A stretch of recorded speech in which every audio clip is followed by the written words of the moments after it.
good. Tight jib, lined up with the spreader tip pretty much. More vang on this race. It's not as windy, but that sail looks good. It's got to be quicker on pulling the main in there when it starts to get flat. It's just a technique. Okay, this is looking better. More vang on. Really light air right now. You see the puff coming, see those guys up there? So you look there. Right now the crew should scoop back. Oh, jib's way too loose. Way too loose. That's their problem. Again, I've got to remember to get to them. Their jib is just bluffing completely at the top. They need more vang too. They're also in their medium air setting, so they need to have their boom lower. They're just overpowered.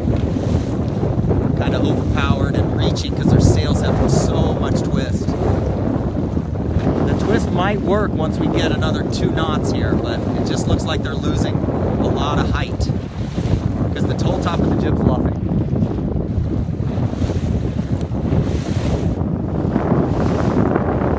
Race 6, the right is paying. It's too light air on the left because we're in the lee of the Naval Amphib Base. We're in the lee of those buildings. That's why it's too spotty. There you go. Aiden Hooglin is winning by a mile. He was extremely fast downwind when we came out. He just steered the boat really well. The crew kept the pole really far forward for some reason, and it didn't seem to cause any problems. See how she carries the pole way forward? And they just fly. He just steers really good. Good spinnaker sets there.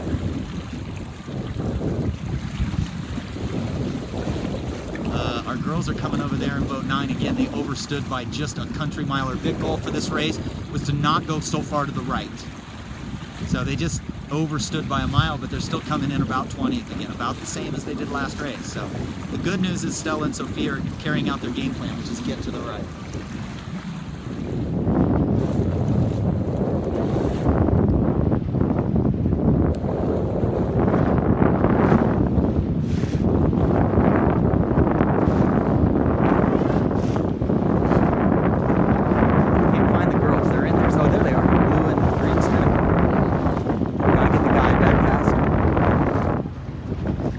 Guy back, there we go. Guy's way too far forward. There's Tommy and Preston. Pretty good spinnaker set. I would do that too, dude. I'd go out, he loves it out there. I would be going outside. I think it's windier outside. I don't know how big this team is, but I want us to evaluate. You want to watch what they're doing. And then when I do the video of you, I want to see if you're as stable as this on the trapeze. You're going to see very little knee bending. It's actually the lightest part of the day. This is 8 knots. This looks like a smaller team, but still, you see, a little bend in. But the skipper steers right up. There's a little more bend, so the crew should raise themselves up a little. But again, staying out. Hey, look again, this is the tallest kid in the fleet. Tallest kid in the fleet. And it's picked up a little, 2 knots windier, but still, you see he's pushing himself out and stay. See, when they get flat, he doesn't bend his knees. The name of the game is flat. Looking at the 2nd through 5th here. Let's see how quickly their spinnaker sets go and then compare it to when I film you guys. The jib should only go out 1 foot and cleat it.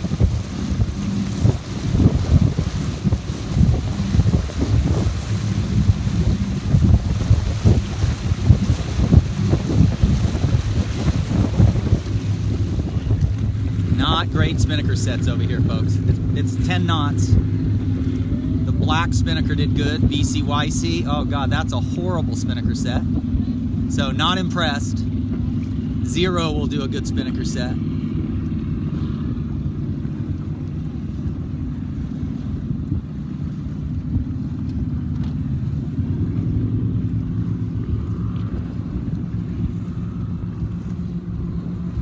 $55. 0's a black kite. No, 0, not good. Black kite. Good.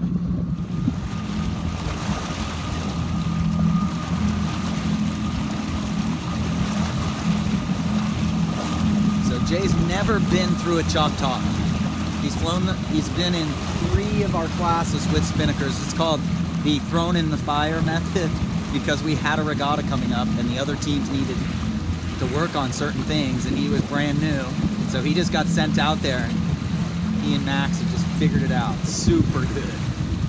They're having fun right now, I know that. So you can tell your DDW pretty much because your jib is collapsed. That's exactly right. Max could have the pole a little further back. That would stabilize them a little, but and the sheet in and the pole back a little would stabilize them a little bit.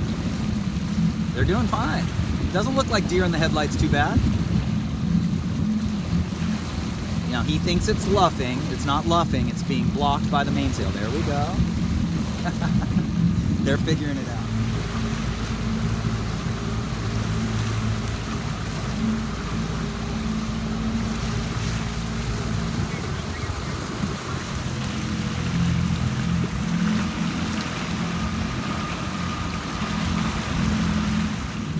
Race 6, the leader's coming. Let's watch them again. How are they doing it upwind? Are they bouncing in and out on the wire? It's about a 9-knot puff where they are. See how straight out they go? So that takes a good skipper, but the name of the game is to sail pretty much perfectly flat. You see how they're heeled to leeward? Just that 1 degree a little bit. That's okay. It's when you heel 4 or 5 degrees and start rocking that you stall the centerboard. You have to steer the rudder more because when the boat heels, you have to pull the rudder towards you to keep the boat going straight. You get windward helm, so there you go. Nice steady leg. See that when the boat gets flat, they don't bend their knees. The mainsail just comes in really nice and smooth. Yep. Look how flat the bottom of the main is. Big wrinkles. They got a lot of vang on. See, Preston bending his knees, bending his knees. The main's got to come in harder. Get out there, dude. They're travelers to lose, I think. They're really in a medium air setup too. I wish I could get their pins down. It would be great to put these guys' pins down.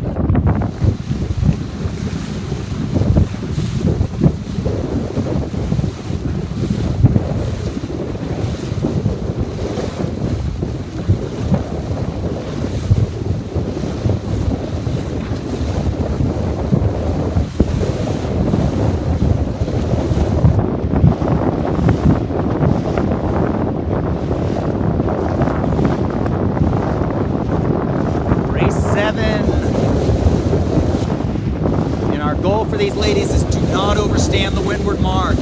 Every boat length you go past the windward mark, you're losing, I'm guessing, 3-4 seconds. Every boat length you go past it. So if you go 8 boat lengths past it, 8 times 3 or 4, 35 seconds. You don't even know you did it. Okay, so now this time they went well under the ley line, which I like.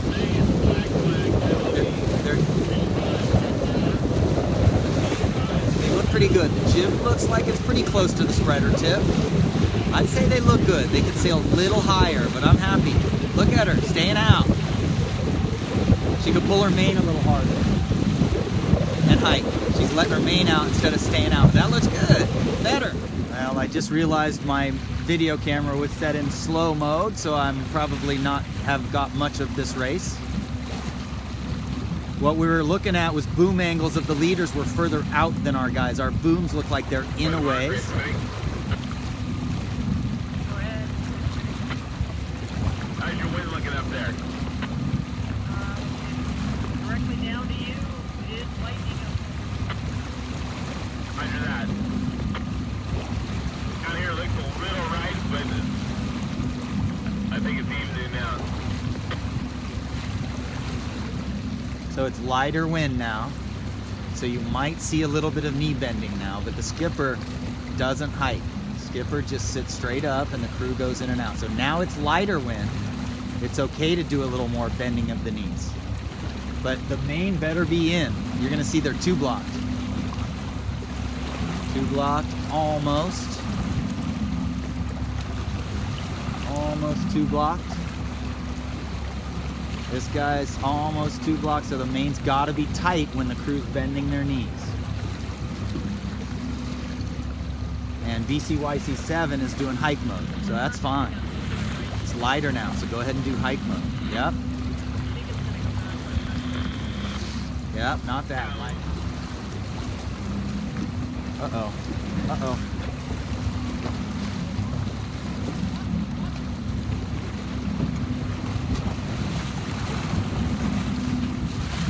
Okay, I see what she was doing. She was footing off to get a space for attack. But that leeward telltale was swirling. I got a little confused there. Okay, yep, hike mode right now. No trapping. The crew should lean out. And kind of stay there. These guys look good.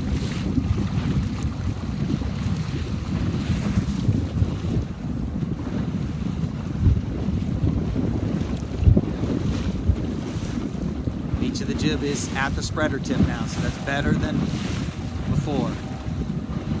15, 14, 13, 12, 11, 10, 9, 8, 7, 6, 5, 4, 3, 2, 1, go.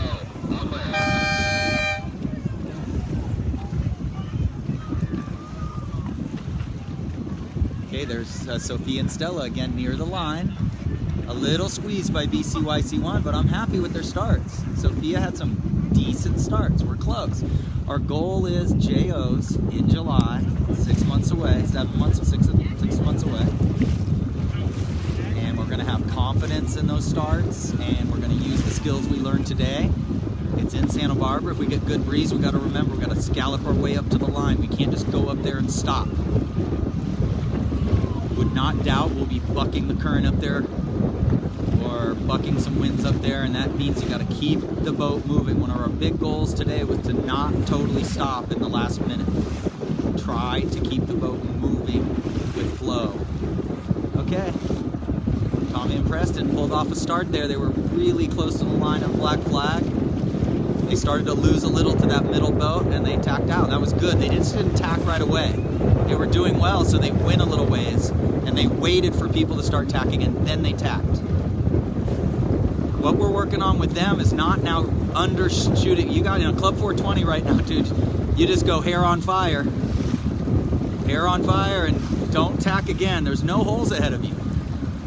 You're going just shy of ley line. The last 2 races you've tacked and gone behind 12 or 13 boats. Every single boat you go behind is bad air. So you can't go and duck stern. See, you're doing it again. The difference now is that you're actually doing well in this race. So you're going to come across here. You're going to cross all of this pack. You're not going to cross those guys, I don't think. So I would go, you know, at least you're doing better. You're only taking a few sterns this time instead of taking 13 like you did the last 2 races. If you take sterns, you're admitting you're behind and you're sailing through bad air. Now you've got Calvin and Diego on starboard. There's Diego, 5801. So I don't mind you being on starboard right now. Good company. You're in good company and you're not taking a lot of sterns. So this is a good move this time. Last race you should not have tacked as soon as you did. Okay?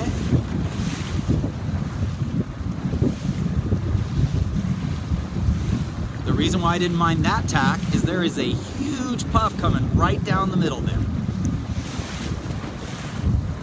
Personally, if I was crossing everybody on the left, I would have kept going.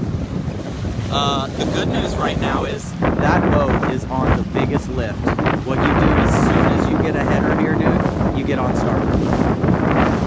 As soon as you get the header, you get on starboard. You go straight towards the mark for a little while. Yeah, I would have gone there. Port tack's head. Starboard tack, guaranteed. Look at that boat, and look at this boat's angle. I mean, this guy's going towards Point Loma, and this boat's going towards the Naval Amphibious Base, towards the mark. So Tommy should be getting on starboard.